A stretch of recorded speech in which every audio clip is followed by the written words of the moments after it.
pela oportunidade que nós temos, Senhor, de morarmos num país onde nós temos liberdade de cultuar, de estudar a Tua Palavra, de termos comunhão contigo. E obrigado, Pai querido, que o Senhor tem tido um zelo todo especial para conosco, Pai querido. Nós oramos também, Pai querido, por aquelas pessoas atingidas, Pai querido, no continente da África, Pai querido, que o Senhor tenha misericórdia, Pai querido, com aquele povo afetado pelos vendavais, Pai querido, que o Senhor abençoe e que realmente haja pessoas voluntárias, Pai querido, que façam o trabalho, que o Senhor as revigore também com forças do nome de Jesus. Amém. Passou um vendaval muito forte, né, no litoral da África e parece que atingiu aquela cidade, como é que é? Você falou o nome hoje? Agora esqueci o nome, falei isso mesmo. Bora, não. E aí foi feito. Essa cidade ali é outra cidade. Não.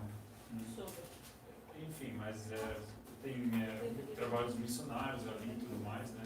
Então foram bastante atingidos, né? Opa, você queimou bastante? Um pouco. Assim, mais feia até hoje, Moçambique.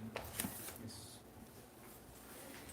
Enfim, nós vamos estudar os evangelhos.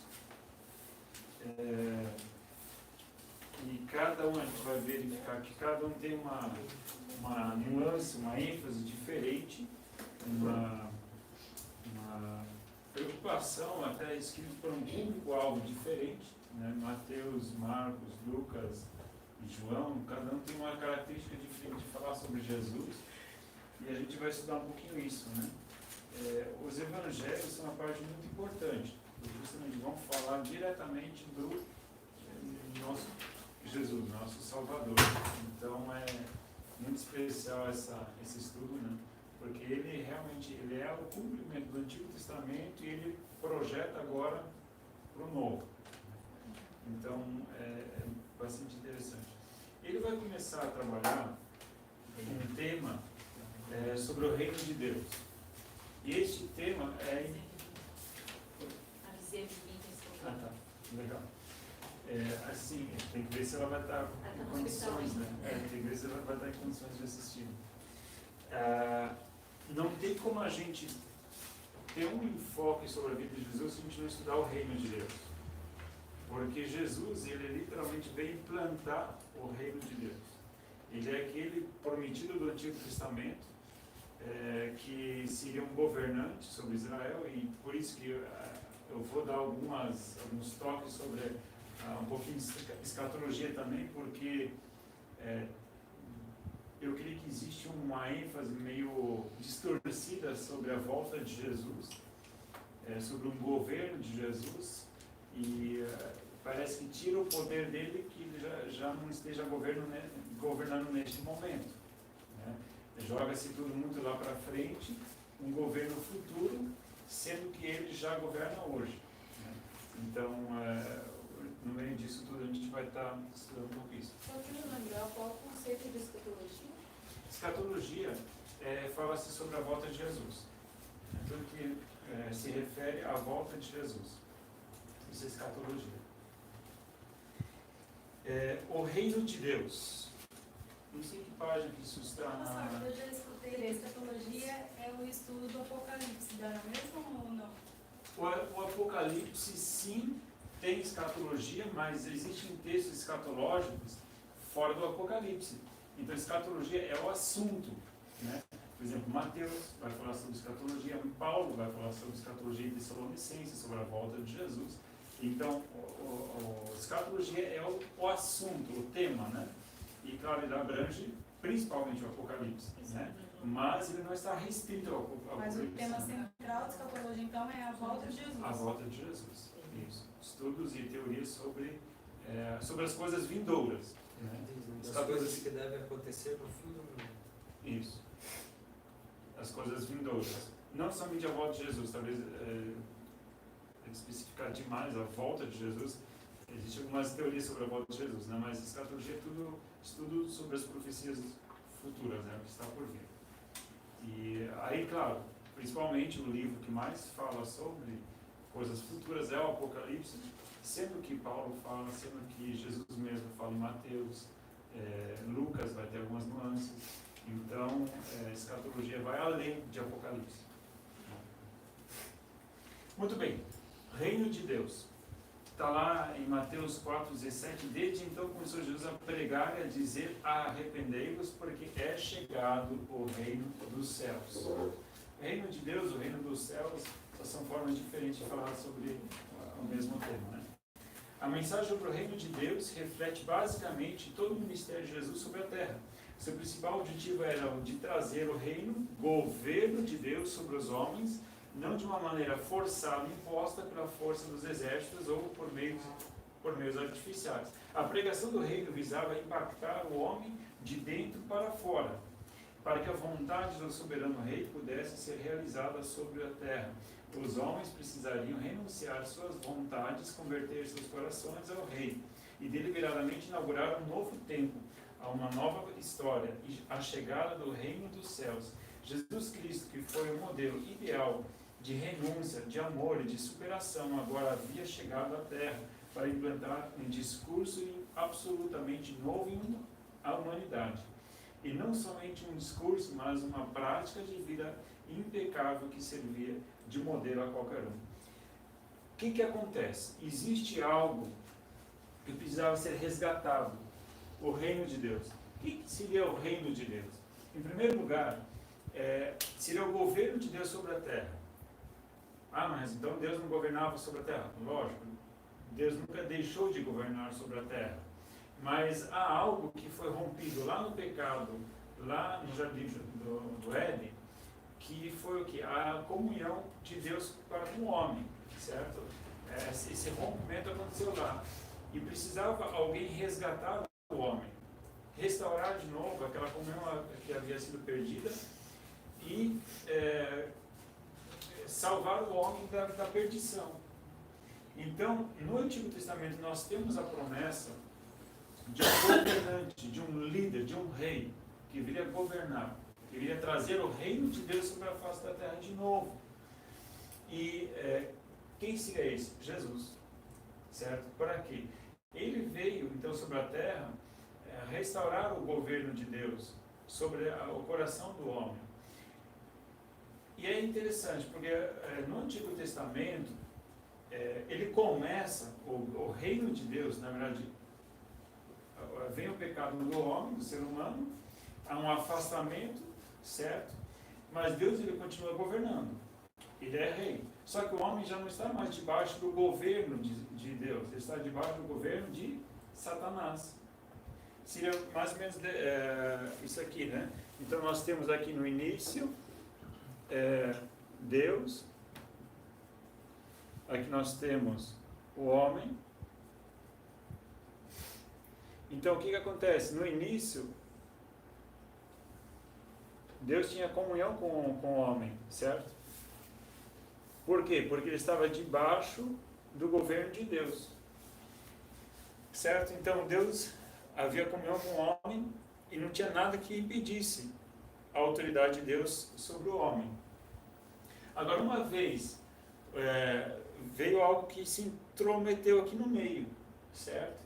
Que é o quê? Satanás, ele seduziu o homem e prometeu, né, algo para ele. Ou, na verdade, ele seduziu o homem para dizer: ó, você pode ser como Deus, semelhante a Deus. E, na verdade, quem intentou isso era ele mesmo, né? Ele mesmo buscou a glória para si, ele mesmo quis a adoração para si. E por isso que acabou sendo expulso do céu, né? Porque ele acabou querendo se colocar no lugar de Deus. E agora ele tenta quem? O ser humano a querer se igualar com Deus. E o que acontece? O homem se submete a Satanás, porque ele obedeceu a Satanás. Nós nos tornamos escravos daquilo que nós obedecemos. Então, quem é o meu Senhor? É aquele que eu obedeço. Esse é o meu Senhor. Então, se o ser humano obedeceu a Satanás, a partir daquele momento, o Senhor do homem é Satanás. E aqui entrou algo no meio chamado pecado, que separou o homem de Deus. Entrou o pecado e Satanás começou a governar o homem certo? Através da obediência. O homem se submeteu a Satanás. Não precisava, né? Só que, pelo fato dele praticar o que Satanás falou, Deus tinha falado, olha, não comam do fruto. Tá? E então, se eles tivessem obediência, então eles estariam debaixo da obediência de Deus, então eles estavam debaixo da bênção. Agora, o Satanás disse, não, coma, não vai acontecer nada. Ixi, vocês vão ser, na verdade, os olhos de vocês vão ser abertos, vocês vão ser mais inteligentes, vocês vão ser como Deus. O que acontece? O homem deixou de obedecer a Deus e começou a obedecer, ou obedeceu a Satanás. E o que acontece? Quem se tornou o Senhor do homem é Satanás. Satanás começou a governar o ser humano, certo? E este governo, esta autoridade que o homem tinha junto com Deus, ele perdeu. De que forma? Deus colocou o Adão no jardim do Éden para lavrar e guardar, certo?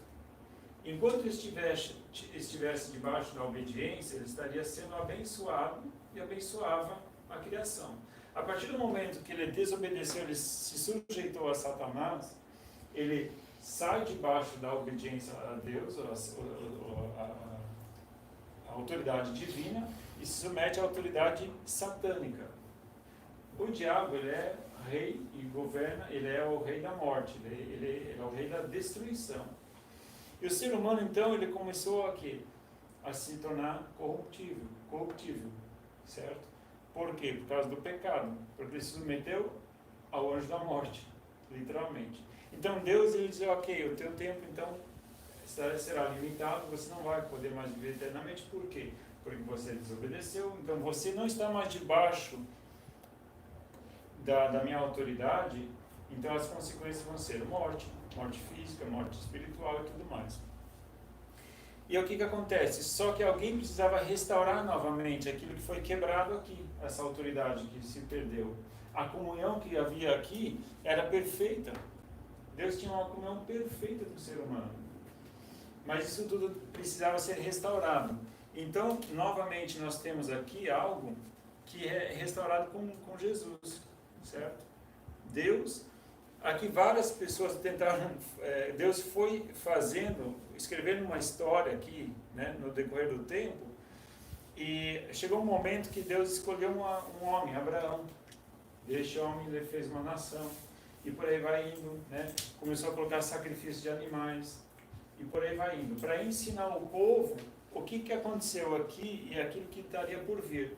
Chegou um momento, então, que, quando Davi era rei, havia uma promessa de que Deus, ou viria um governante futuramente, que governaria o seu cetro, seria um cetro de paz, um governo de paz. E ele se tornaria um governante e todas as nações se submeteriam ao governo deste governante. E por aí vai, né?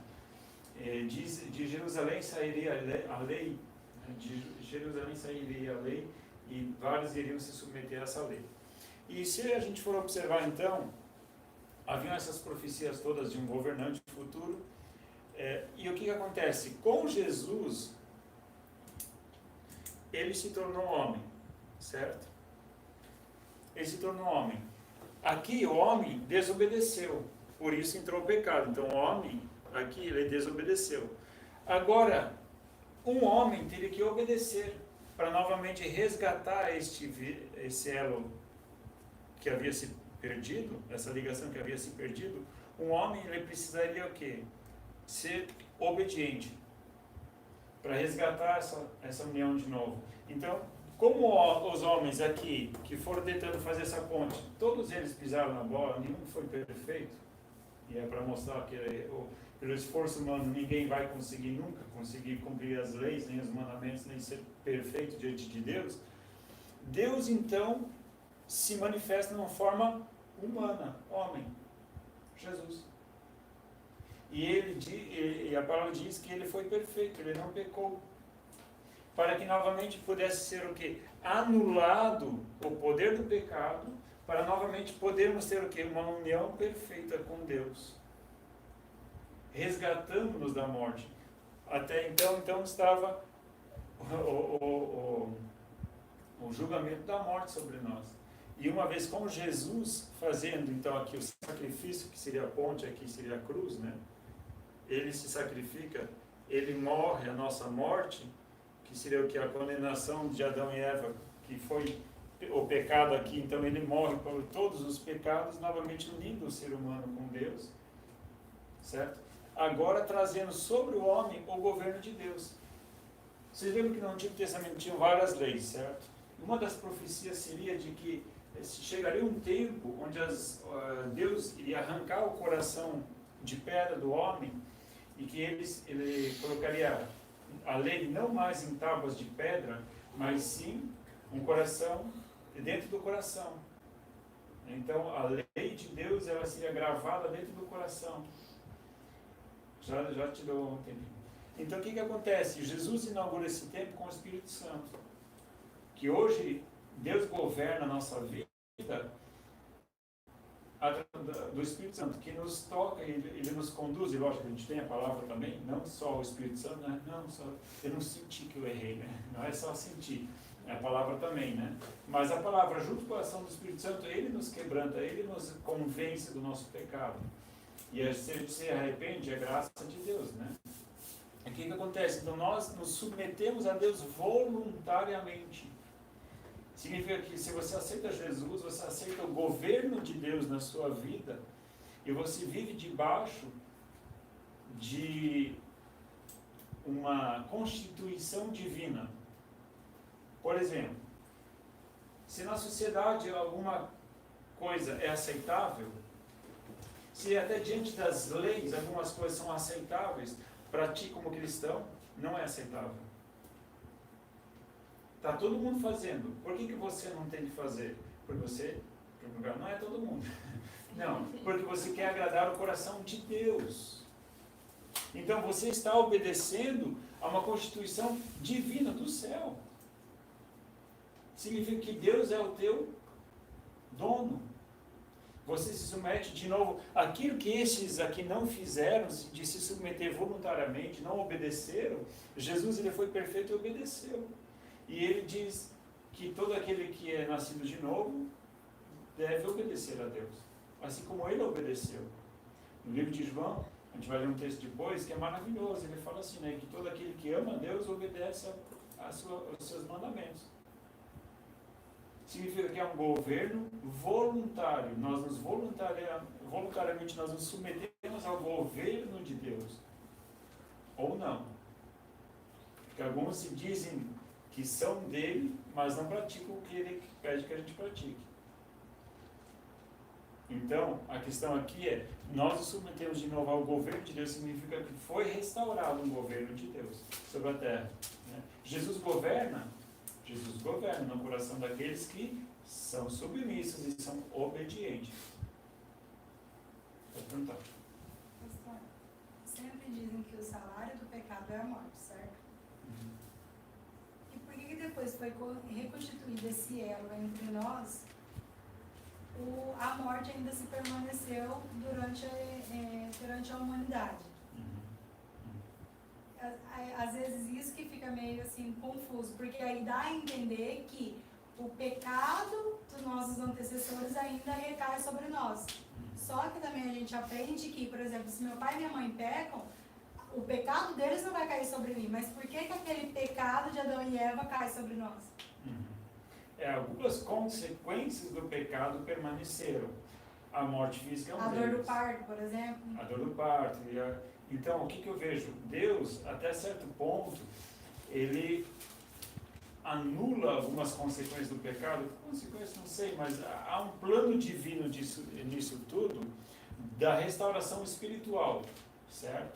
Agora, a restauração física, e aí eu acho que era isso que confundiu muito os judeus, porque as profecias eram de um governante, era de alguém que governaria sobre Israel, e que traria, né? Alguém que viesse com uma espada. E eles não viram isso em Jesus. Então, nós hoje sabemos que nós teremos um corpo glorificado, semelhante ao corpo de Jesus, certo? Ainda não foi materializado, certo? Ele será materializado quando Jesus voltar em sua glória, né? E os mortos ressuscitarão. E aí seremos revestidos de um novo corpo. Então, algumas coisas, por quê? Se Jesus carregou na cruz todas as enfermidades, por que nem todos são curados? Isso já foi uma coisa que eu me questionei. Porque eu creio em cura, e eu oro por cura, e algumas pessoas foram curadas. Eu aprendi que pessoas ainda ficam doentes para ser manifestada a glória de Deus sobre a vida dela. Certo. Jesus falou isso, né? Por que essa pessoa está enferma, né? Eu acho que era um cego de nascença. Porque fala até do pecado do pai e de sua mãe. Fala que era uma maldição na vida dela. Essa ideia de maldição, ela é muito recorrente, né? Desde a época de Jesus. Tanto é que eles perguntaram, né? De quem pecou? Foi esse? Foi aquilo outro? Porque se ele nasceu cego, significa que alguém deveria ter pecado, porque ele nem tinha feito nada ainda para ficar cego, né? Porque se alguém está vivo e tal, e de repente fica cego, é porque ele fez alguma coisa que agora Deus está punindo ele por aquilo que ele fez. Mas ele nem tinha feito nada ainda, né? Tipo, não tinha nascido ainda e já nasceu cego. Então, quem pecou? Foi ele? Foi os pais dele? Né? Vamos procurar fazer uma regressão, fazer um negócio aí para ver o que... Né? E Jesus diz, não, isso na verdade acontece para que a glória de Deus se manifeste. Ok, mas tem gente que é crente, que é servo de Deus, que é obediente, tem um testemunho maravilhoso e Deus permite que elas sofram. Cara, aí foge do nosso padrão aqui, mental, da coerência, da justiça de Deus. Isso é completamente injusto. Ou a gente olha para a própria vida de Jesus e a gente vê que é completamente injusto o que foi feito com ele. Que senso de justiça é esse que pune alguém inocente? Mas era o plano, ali era o plano de Deus, né? Ali era o plano de Deus. E eu já cheguei porque a gente tem acompanhado várias pessoas durante esses anos de ministério, e principalmente uma mulher, ela tinha um testemunho excepcional. Não somente da igreja onde eu pastorei, mas de várias igrejas, vários pastores. Ela era exemplar, ela era uma pessoa, assim, realmente maravilhosa. O testemunho dela, fantástico. E ela, nos últimos anos, ela foi padecendo debaixo de uma doença. Mas eu acho que a maldição física a gente traz, né? Desde a consequência do pecado. A maldição de família, de parentes, assim, é espiritual, né? Minha mãe foi lá, fez uma macumba lá, um exemplo. Quando eu vim para Jesus, isso tudo foi quebrado.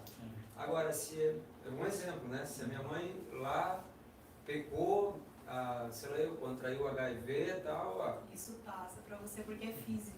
O pecado físico passa de geração. O espiritual é quebrado quando a gente se arrepende. Sim, justamente. Então, o que acontece? Algumas coisas, por exemplo, não existe mais culpa nem condenação sobre nós. A condenação ela foi lançada sobre Cristo, né, dos nossos pecados e tudo mais. Só que algumas consequências do pecado adâmico de Adão lá atrás, elas permaneceram. Dor no parto, por exemplo, né?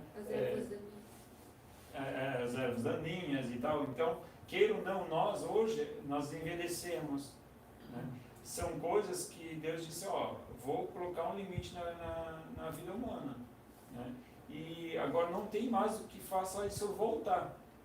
São consequências, porque a palavra de Deus não pode ser voltada. Tem algumas consequências que Deus ele estabelece e estabelece. Né? Outras, só que, olha só, o que acontece nessa questão de obediência mesmo, né? Deus tinha estabelecido, o pecado gera morte, pecou, morreu, pronto. Então, todos estavam condenados à morte, certo? Até que viesse alguém que resgataria, no sentido espiritual, né? E essa condenação levasse sobre si a morte para ser um sacrifício perfeito. Aquilo que aqui, o sacrifício já remetia a um sacrifício perfeito no governo de Cristo. Então aqui Deus mesmo, Ele provê o seu próprio sacrifício, porque Ele poderia dizer, tudo bem, vou perdoar. Perdoar significa não vou nem ligar, né? Não, eu vou cobrar. Porque eu falei que se vocês desobedecessem, o resultado seria a morte. Então alguém vai ter que pagar. Eu sempre gosto de usar a ideia de uma conta no banco, por exemplo. Então você faz um empréstimo, você ganha um dinheiro, coisa assim, mas você tem que ter um fiador. Se você não paga, alguém vai pagar. O banco não vai chegar para dizer, a gente perdoa você, não precisa pagar mais. Né? Tá arriscada a tua dívida. Depois de Não. 5 anos está lucrando. Só que assim, o banco, ele vai, né? Com Deus é assim Não dá também. ideia. Não, depende da dívida. Vai nessa. Então com Deus é a mesma coisa. Tipo, ele estabeleceu algo e ele não vai voltar atrás. Né? E ele vai cobrar, nem que ele mesmo tenha que pagar, né? Nem que ele mesmo tenha que pagar. Mas só para mostrar de que a palavra dele é que vale. Quer perguntar alguma coisa? Não. Ok? Fala. Duas coisas. Duas? A primeira, eu achei os versículos que você citou. E a segunda é que ali o que a Fran disse sobre o pecado que é meio que geração, enfim. Acho que, eu não lembro quem falou, mas eu lembro que alguém falou que,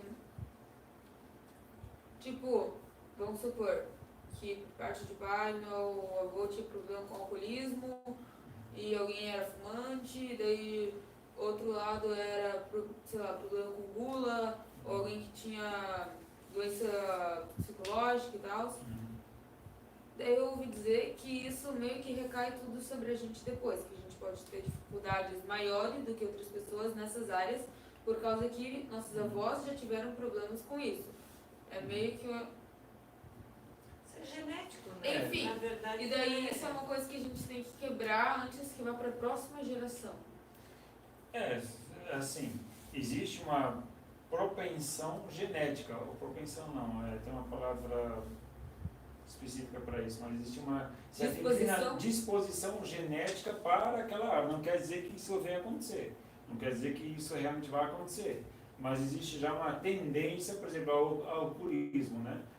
Os filhos geralmente têm uma certa tendência genética já para o alcoolismo. Não quer dizer que isso venha se efetivar. Por quê? Porque você também tem agora ao seu dispor a força, o poder do Espírito Santo que te capacita a viver de uma forma diferente daquela Sim, que por você isso que eu no disse que a passado. gente tem que quebrar, mas é uma coisa que meio que vem por causa da genética. Mas aí é de Mas relacionamento genética, com eu Deus. acho que não, né, pastor? Oi? Eu acho que isso não vem da genética. Né? Ok. Isso é espiritual? Não.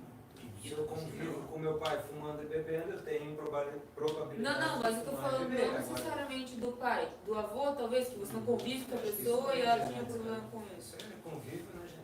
Convido, mas eu já ouvi dizer já que geneticamente já existe uma tendência ao alcoolismo. Você tem uma predisposição. Não só alcoolismo, então, sei lá, Por por exemplo, causa é a de mesma gula. coisa do que o câncer. O câncer é a mesma coisa, você já tem uma predisposição. Se você tem na família uma certa linhagem de pessoas que têm essa doença, você já tem uma tendência de você pegar essa Sim, doença. câncer sim, mas droga, alcoolismo, tabagismo, isso não vem de genética, gente.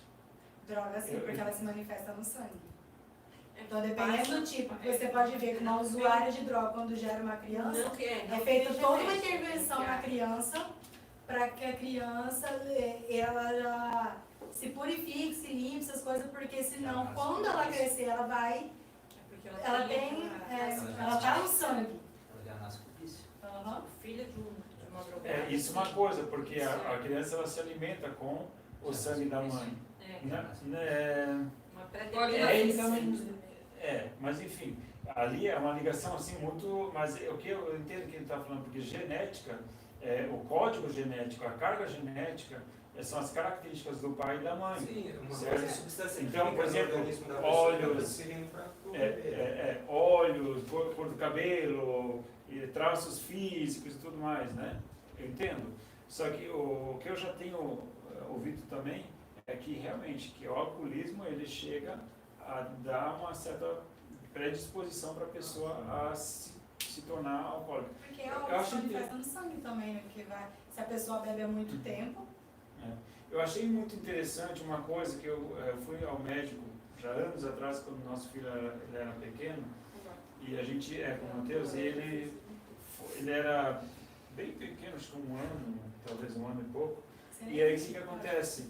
Eu fui num médico e aí a gente foi consultar e tal, daí ele pegou, a gente ficou com o menino e tal, ele falou, tá, mas primeiro eu preciso fazer algumas perguntas. Tudo bem, né? A gente sentou, daí ele começou.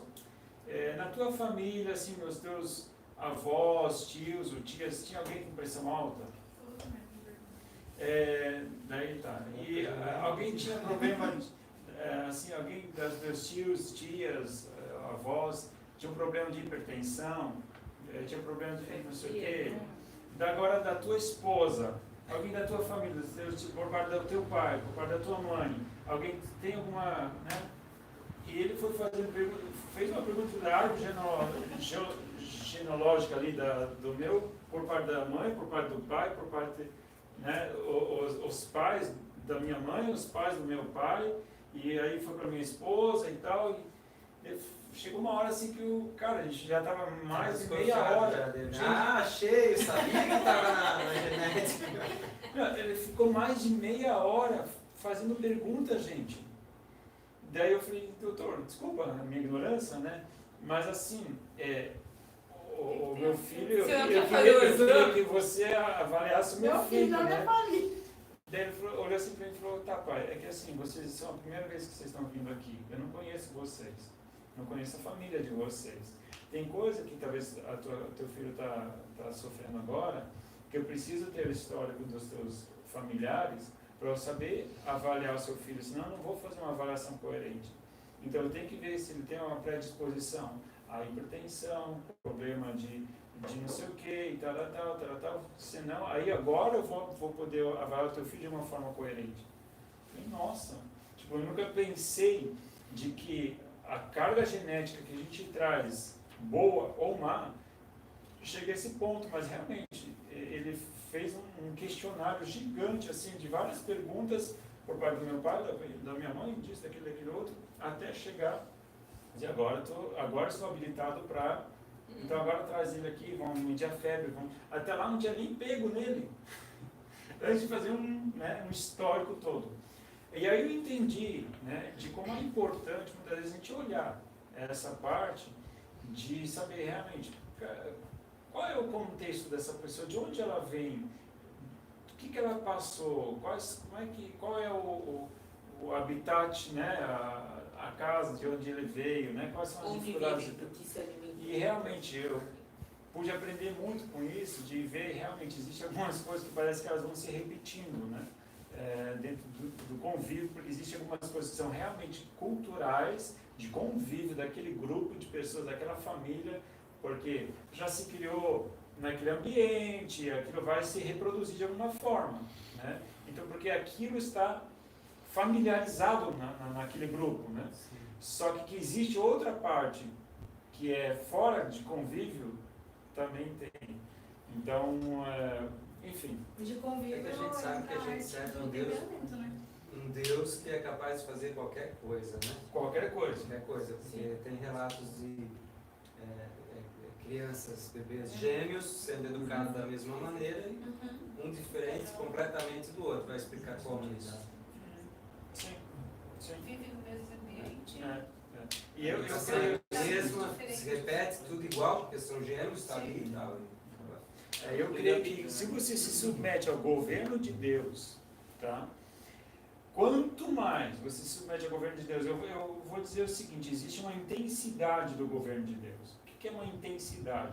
Tem pessoas que se submetem mais ao governo de Deus, outras menos. Tá? Isso tem a ver com santidade. Algumas se consagram mais a Deus. Outras já não se consagram tanto a Deus. Ou não se submetem tanto. Você tem vários filhos, certo? E tem, dentro desses, só que eu estou falando vários filhos mesmo, né? E tem aquele filho que ouve e se submete, e no meio daquele grupo todo de 9, 10 filhos, tem aqueles que não querem saber, né? Que o pai fala, corrige, ele vai no caminho, na vontade que ele quer. chega uma hora assim que... então, existem níveis de obediência. Tá? E quanto mais submisso debaixo do governo de Deus, certo? Menos consequências muitas vezes você vai carregar. Tá? Era isso, né? Daí só que eu achei os versículos. De onde? De João, que você comentou. Ah, tá. De se amar. Isso, é João 14 e o quê? João 14, 15, 16. João 14, 23. 14. E João 14, 21. Fala a mesma coisa. Isso. Esse texto que eu estou falando sobre o governo que Jesus restaura, do governo perdido de Adão, né? Está lá em Romanos capítulo 5. Romanos 5 vai falar sobre o pecado do primeiro Adão, ele vai falar de Jesus como sendo o segundo Adão, né? Mas aquele que restaura novamente pela obediência dele, né? E através disso gera a vida. Muito bem, então a gente está falando de reino de Deus, e quando a gente fala de reino de Deus, o que existe num reino? Vamos pensar, um rei, o que mais? Os súditos. Existem súditos, o que mais? Uma terra, Servos. lugar para ele reinar, né? Uma Existe ali, existe domínio, né? um domínio. Muito bem. O que mais? Palácio. Condição do rei. Palácio. Justiça, condição do rei, vem, coloca. Tem As sempre leis. algumas leis. Todo reino existem leis. Sejam elas justas ou injustas, mas tem lei. Certo? Então, 3 coisas que não se pode fugir, que precisa ter para haver um reino, precisa haver, são, em primeiro lugar, o rei, os súditos e as regras, as leis que governam este reino. Território, lógico, tem que ter território também e tudo mais. Só que as coisas mais básicas que precisa ter é um rei, súditos e um código de regras, que vão estabelecer o quê? O governo desse reinado. Tá? E mais ou menos essa ideia é conosco também. Certo? Existe um rei, existe o homem, existe um código de leis que nós nos submetemos.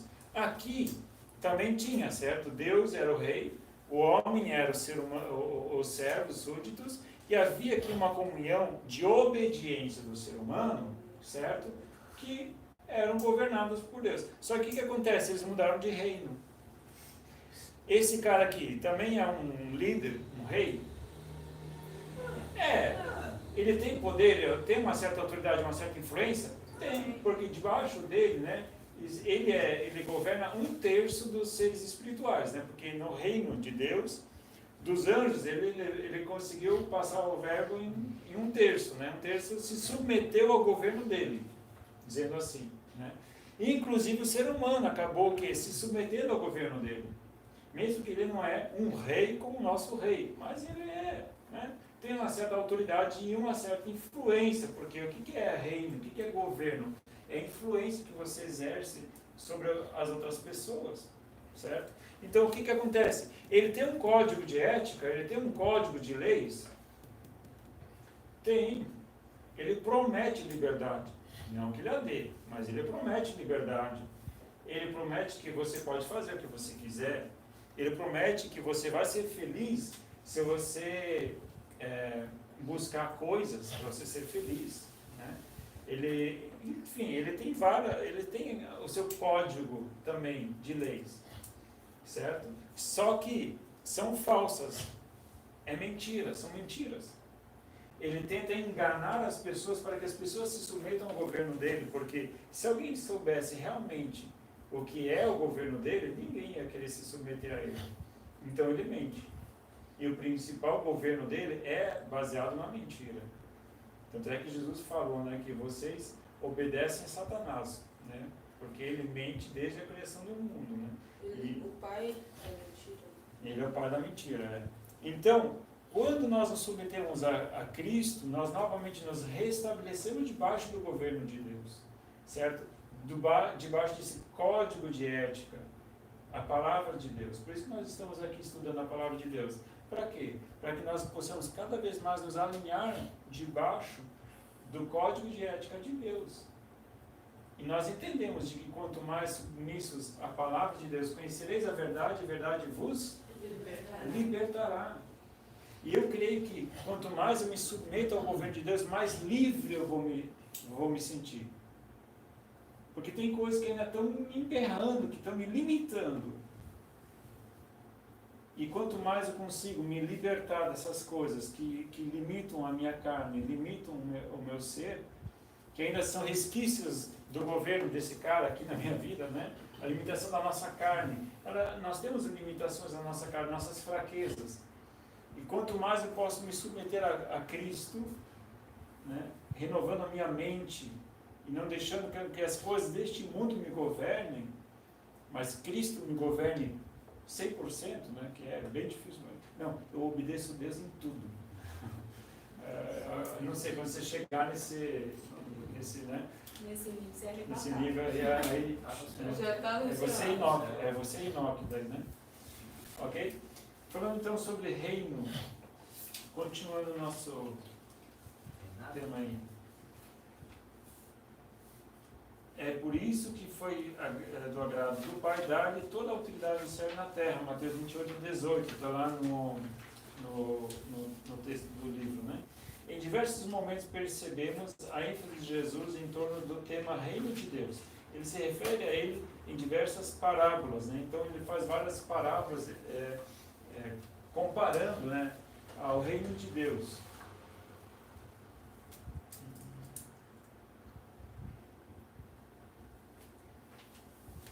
Existia algo que estava debaixo do governo de Satanás? Se vocês forem verificar, Paulo fala sobre esse reino, porque existem dois reinos, não existe um reino só, existem dois reinos. Efésios, que eu falei que ele também tem a sua influência, seu reino, né? Efésios capítulo 2, Paulo vai falar que quando ele foi salvo, ele foi resgatado do império do mal. Deixa eu ver aqui. Capítulo 2, versículo 1 em diante. Ele vos vivificou, estando vós mortos em vossos delitos e pecados, nos quais andastes outrora, segundo o curso deste mundo, segundo o príncipe das potestades do ar, do espírito que agora opera nos filhos da desobediência. Entre eles, todos nós também antes andávamos nos desejos da nossa carne, fazendo a vontade da carne e dos pensamentos, e éramos, por natureza, filhos da ira, como também os demais. Mas Deus, que é riquíssimo em misericórdia, pelo seu muito amor, com que nos amou, estando nós ainda mortos em nossos delitos, nos vivificou juntamente com Cristo. Pela graça sois salvos. Deixa eu ver aqui. Pois pela graça sois salvos. Está aqui, versículo 7, para mostrar. Não, 6. E nos ressuscitou juntamente com Ele, nos fez assentar nas regiões celestiais em Cristo Jesus. Então, ele está falando aqui que antes ele estava debaixo do governo de um principado, certo? De um principado aqui, que alimentando o que? Os desejos da carne, certo? Então, a nossa carne é que Satanás vai o quê? A tentação sempre vai se voltar à nossa carne, aos desejos da carne. Ele fala, olha, antes vocês estavam satisfazendo a carne de vocês, estavam debaixo do governo de Satanás. Agora vocês foram transportados para o reino de Jesus. E ele fez vocês se assentarem juntamente com Cristo nas regiões celestiais. Significa nossa autoridade hoje. Aqui, se eu puder mostrar aqui, né? Que aqui o pecado de Satanás entrou no meio desse negócio aqui. Jesus fez o quê? Fez a gente de novo. Restaurou essa autoridade que nós tínhamos aqui do início, certo? Nas regiões celestiais, certo? Então, por isso que hoje, quando nós repreendemos algum demônio, nós repreendemos em nome de Jesus, porque ele está acima. Porque ele foi tentado e não pecou. Ele não deixou, ele não foi desobediente. O que é pecado? É desobediência. A palavra de Deus diz que ele foi obediente até o fim. Significa que aí, neste momento, ele, né, Deus o exaltou sobre todo o principado, toda a potestade. Deus o exaltou e colocou ele acima de Satanás. Se Satanás está nesse nível aqui, Jesus está acima. E juntamente em Cristo, nós temos essa autoridade. Em nome de Jesus, demônio, sai dele. Não é pela minha autoridade, mas foi a autoridade que Jesus conquistou e Deus o exaltou. Deus o colocou. Isso é Filipenses capítulo 2. Porque ele foi obediente, né? Deixou o céu, veio em forma de homem ele se tornou servo, morreu na cruz, e aí Deus o exalta. E eu colocou novamente a destra de Deus Pai. Significa que nós hoje, em nome de Jesus, podemos repreender a Satanás. Isso é autoridade. Isso é autoridade. Que ele nos dá. É importante percebermos os aspectos temporais relativos à realização do reino de Deus sobre a terra. Em Jesus, a expressão reino se aplicava tanto ao tempo presente como ao tempo futuro. Em Mateus 6,10, Jesus usa a expressão venha o teu reino, seja feita a sua vontade. Então, venha o teu reino, seja feita a tua vontade. Em Mateus 4, 17, 12, 28, ele usa a expressão é chegado.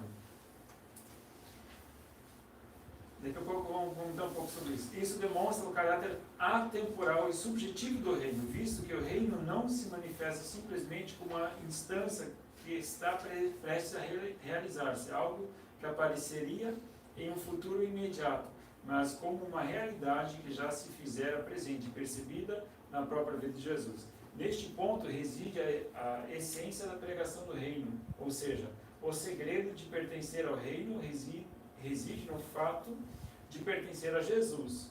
A pessoa de Jesus como Messias é o centro de tudo. Aquilo que se anuncia no Evangelho acerca do reino. O reino, tanto nos seus aspectos atuais como nos aspectos futuros, se concentra em Jesus. As coisas de Deus, elas são meio estranhas, ou meio difíceis de entender às vezes. Por quê? Porque enquanto ele diz que vai estar chegado, ele já fala que vai vir. Mas como assim? Já está ou vai vir ainda? Porque a nossa mente é bastante limitada. Então, ele já está, ele vai continuar estando, mas a sua totalidade vai ser manifesta quando ele voltar. Significa, hoje nós já estamos debaixo do governo de Jesus? Sim. Sim.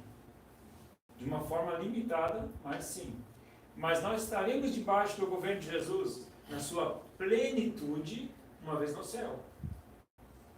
Porque ainda agora aqui nós sofremos a ação do tempo, nós sofremos as tentações de Satanás, nós estamos sofrendo ainda as consequências do reino deste mundo. Mas nós já fazemos parte do reino de Deus. Porque nós já nos submetemos a ele. Não somos perfeitos, mas já somos parte do reino de Deus. Só que ele vai ser na plenitude quando nós estivermos na presença de Deus. E aí sim, na plenitude nós seremos o quê? Servos de Deus. Na sua plenitude. Então, o reino de Deus, ele tanto já está instalado, o quanto ainda vai vir em sua plenitude na volta de Jesus. Entendemos isso? Por isso que Jesus diz, é chegado a vós o reino. Tá, então já chegou. E aí, venha o teu reino. Mas como assim, venha o teu reino, você já chegou? Né? Então ele não chegou? Não, já chegou. Mas ele está chegando e na sua plenitude ele vai chegar. Ok? O reino de Deus no Antigo Testamento. Deixa eu ver aqui. Bom, aqui eu já falei um pouquinho sobre a questão de Adão, né? A autoridade de Adão foi repassada. Então, Adão tinha uma certa autoridade sobre o mundo. Né? Deus falou: eu quero que você seja o agente, né? Você governe o jardim e tudo mais, e eu vou abençoar. E aí chega Satanás. Quem é isso, Abraão? Adão. Adão. E simplesmente, né? O homem entrega o governo da terra nas mãos do inimigo, né? Interessante, Satanás, ele, na tentação de Jesus, ele diz, né? Que Jesus deveria se prostrar e adorar Ele, né? Porque aí todos esses reinos do mundo seriam dele. Porque a mim me foi dado. E eu dou a quem eu quiser. Então os reinos dessa terra, o governo dessa terra, está nas mãos não só de Satanás, porque o governo maior está na mão de Deus. Agora, que Satanás exerce influência sobre o nosso mundo, ele exerce influência. Sim. Sobre os bens dessa terra, sobre o ouro e a prata. Por isso que Deus sempre vai falar de que o que ele quer é oferecer algo que vai além do ouro e da prata. Pois que o mundo jaz do maligno. O mundo jaz do maligno. E aí ele vem com aquela tentação para dizer, ó, se você me prostrar e me adorar, eu dou todos esses reinos aqui para você, já que você vai ser rei, já que você vai governar, né? Essa promessa de Deus que você vai governar, então está aí a proposta, uma proposta boa. Você não precisa sofrer, não precisa pagar, não precisa nem obedecer, né? Eu vou facilitar a coisa para você. Pode tomar um caminho mais simples, mais fácil. Então, só você me adorar, me prostrar, eu te dou todo esse mundo aqui para você. Ele só esqueceu que aquilo tudo já era de Jesus. Já era dele, já, né? Mas ele ia perder tudo, né? Então, Jesus ia perder toda a autoridade que ele tem. Só que era, pensando naquilo que Jesus sofreu, né? Era tentador, né? E Satanás dizia, ó, me foi dado, eu dou para quem eu quiser. Deus deu na mão dele, não. Quem deu foi o homem, né? Foi o homem que estava sobre a terra. O homem, na verdade, era o responsável da terra. Ele foi colocado no jardim com uma autoridade. Quem era a autoridade sobre a terra? Era o homem. Só que a quem o homem entregou a Satanás, né? Porque depois do pecado começa a haver consequências sobre a terra, maldições que anteriormente não haviam necessidade justamente de ter. Né? Deixa eu ver, o Antigo Testamento estava Pastor, relacionado. todas as ações de Satanás, elas vão até onde Deus permite. Né? Sim, sim. Ele não tem todo o poder.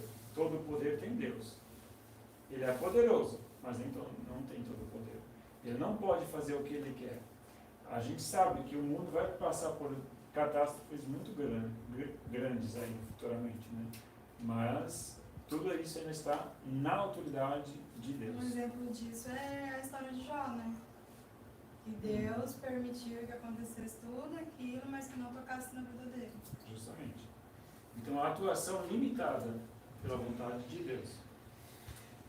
O reino de Deus no Antigo Testamento estava relacionado aos judeus. Sim. Tá? O reino de Deus no Antigo Testamento tinha um povo. Esse povo era o povo judeu. Tá? E eles, aquela ideia, eu gosto muito de um texto que vocês vão encontrar em Êxodo, capítulo 19. Êxodo, capítulo 19, versículo... antes dos 10 mandamentos. Os 10 mandamentos estão no capítulo 20. E no capítulo 19, versículos 5 e 6. Alguém poderia ler para mim? 19, 5 e 6. Agora, se me obedecer fielmente e guardarem a minha aliança, vocês serão o meu tesouro pessoal dentre todas as nações. Embora toda a terra seja minha, vocês serão para mim um reino de sacerdotes, uma nação santa. Essas são as palavras que você dirá aos israelitas. Justamente. Existe uma cláusula, uma condicional. Vocês vão ser, né, no reino, no sacerdote santo, tudo mais e tal, se me obedecerem. Essa questão aqui, ó, a desobediência, ela estava travando. Então ele dizia, olha, vocês vão ser meu povo de novo. Eu vou resgatar através de vocês o meu governo sobre a terra, o meu reino sobre a terra vai ser restaurado através de vocês. Se vocês me obedecerem. A obediência, ela traz o quê? O governo de Deus sobre a vida dos homens. E o que acontece? Beleza, foi indo, mas de repente começaram a desobedecer. E foi desobedecendo cada vez mais longe de Deus, cada vez mais distantes dos mandamentos de Deus. Deus manda profetas alertando, né? Ó, se arrepende, volta. E eles continuam se afastando dos caminhos de Deus, se afastando dos mandamentos de Deus. Tanto é que em Deuteronômio, se vocês forem ver, essas são as bênçãos que vos seguirão se e obedecerem. Aí aquelas bênçãos. Essas são as maldições que seguirão se vocês desobedecerem, né? Vocês vão perder a terra. Em primeiro lugar, a obediência é dar a terra para eles. Vocês vão dominar sobre as outras nações. E várias bênçãos. Agora, se vocês me desobedecerem, vou tirar a terra de vocês e vou dar para os outros povos. Outros povos vão governar sobre vocês. Vocês vão pagar, vocês vão fugir na batalha de outras nações. As outras nações vão dominar vocês. Significa que Deus estava colocando as cláusulas e as regras do reino dele. Tá? Chegou um momento que eles desobedeceram tanto que Deus disse, agora chega, agora deu. Eu vou restaurar o reino agora de uma forma diferente. Então agora no Novo Testamento, daqui a pouco a gente vai chegar no Novo Testamento, vai inaugurar o reino de Deus agora, não visível, porque até aqui, com o povo de Israel, era muito visível. É um reino com território, Deus era o rei deles, no caso, né, se eles obedecessem. Aí eles não queriam obedecer um rei invisível, eles queriam um rei visível. Aí eles encheram tanta paciência lá de como é que é, Samuel, porque nós queremos um rei, que todas as nações têm rei, a gente não tem. E aí Samuel ficou todo chateado, Deus disse, ó, deixa que é bronca comigo, não é contigo. Então, vou dar um rei para ele, deu Saul. Aí Saul foi meia boca, né? Porque ele obedeceu, mas desobedecia também, né? Ele já deu o rei, já conforme era o povo, né? Saul era Segundo o coração do povo, né? O rei convinha o povo. Aí depois, agora vou dar um rei segundo o meu coração. E aí ele elegeu Davi, que era um rei segundo o coração de Deus. E aí o que acontece? Davi, ele se torna o que? O referencial de reino de um rei futuro. Porque Davi vai ser da descendência de Davi. Eu vou restaurar um reino que vai ser da descendência de Davi. Porque Davi era o rei segundo o coração de Deus. Saul era o rei segundo o coração do povo. Porque ele era o quê? Grande. Ele sobressaía no meio da multidão. Era um rei, né, que ia na frente do povo.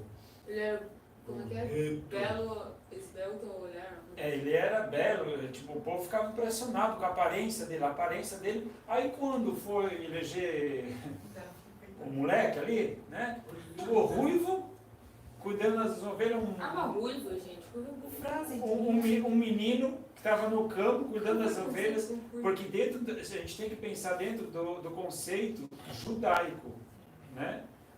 Era o mais novo, tipo, quem era o mais velho? Tipo, o Samuel, bem essa questão visual era muito nítida nessa escolha de um novo rei. Por quê? Porque eles tinham Saul, o cara era o rei, né?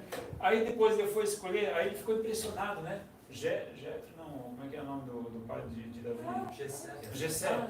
Né? Jessé começou a passar os filhos, né? Passou primeiro, Samuel já começou a catar o óleo dele, já vou, porque esse é o cara, é o primeiro filho, o primogênito, era o top do top, né? E já foi catando o óleo dele e disse, segura aí, segura porque não é esse. E neste contexto, diz que Deus não vê como o homem vê, mas Deus olha segundo o coração. E o que acontece? Passou todo mundo, não tem mais um aí. Tem lá, tem o Davi, tá fazendo as ovelhas. Manda trazer Davi. Tem o Galinzé ali. Tem lá o projeto de protótipo. Eles deviam estar com fome, né? Porque ele disse, a gente não vai jantar até que Não ele vai. venha. E Ninguém aquilo come. demorava de leves, né? Porque não Chama era. o menino. Imagina, todo mundo diz, é verdade, né? Porque não era meia horinha, estamos lá de jipe. Ficaria andando ali os 10 quilômetros. Busca o menino do pasto, né? Mas enfim. Aí tem vários contextos, né? Aí, né? Era o único que estava trabalhando naquela casa. Né? Eu também pensei. Para mostrar que Deus não chama desocupado. Samuel não entendia muito desse negócio aí, não.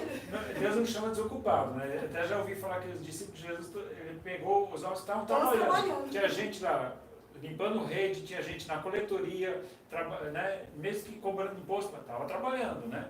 E, então, desocupado, mas Deus não. Sentado no sofá, não vai ver nada na cabeça. só para a gente concluir essa questão, né? do governo da autoridade. Então, Davi se torna o quê? Referencial de um futuro governante, que viria restabelecer agora o reino de Deus sobre a face da terra. Mas não de uma forma visível, mas aí todos tinham aquela concepção de rei Davi, porque o rei Davi se tornou realmente um grande líder do povo. Mas o que? O conceito espiritual do conceito de Davi, o que é? Obediência. Mesmo tão falho como ele era obediente, a obediência. Né? E é isso que contrasta com Saul, porque Deus mandava para Saul, da mesma forma que Deus mandava coisa para Davi, Deus mandava algumas coisas para Saul, e Saul não fazia o que Deus pedia para ele fazer. Já Davi não, ele ouvia Deus e fazia, faz o seguinte, você vai ouvir o barulho das carruagens por cima das amoreiras e tal, quando você ouvir e tal, é nessa hora que você vai. Espera, até você, beleza, esperou, tal. Quando começou, é agora. Né? Não foi, e tinha algumas coisas que Deus pedia para Saul, espera, até Samuel vir fazer o sacrifício, você vai. Não vinha, se desesperou, falou, vou assim mesmo. Né? Então, existem algumas coisas que no coração não foi perfeito, né? Davi pisou na bola e tal, mas ainda assim, quando foi repreendido pelo profeta, opa, tem razão, sou eu.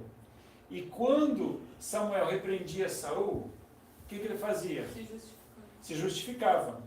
Não, porque não é bem assim, porque o povo viu, né? E aí a gente que os bois eram para o sacrifício. Porque os bois eram para o sacrifício, a gente trouxe o melhor para o Senhor. Sabe? Então, Saul sempre se justificava, ao invés de dizer, cara, não, Assumiu. é comigo. A bronca é comigo, mereci. Né? Quando Davi foi repreendido, o que ele fez? Não, porque na verdade não foi. Não, cara, sou eu. Pequei, né? Veja o Salmo 51. Nossa, o cara se arrebenta na presença de Deus. Ele realmente, né? Então, é isso que é um homem segundo o coração de Deus. Perfeito? Não, mas quebrantado. Reconhece a sua limitação. Né? Então, busca. Né? Ele era orgulhoso, né? Então, Saul já era extremamente orgulhoso. Enfim, vamos deixar para o velho Testamento, senão a gente adianta toda. Gente, que horas temos? Já deu, né? Já. 8h20. 8h20. Vamos fazer uma pausa e depois a gente continua.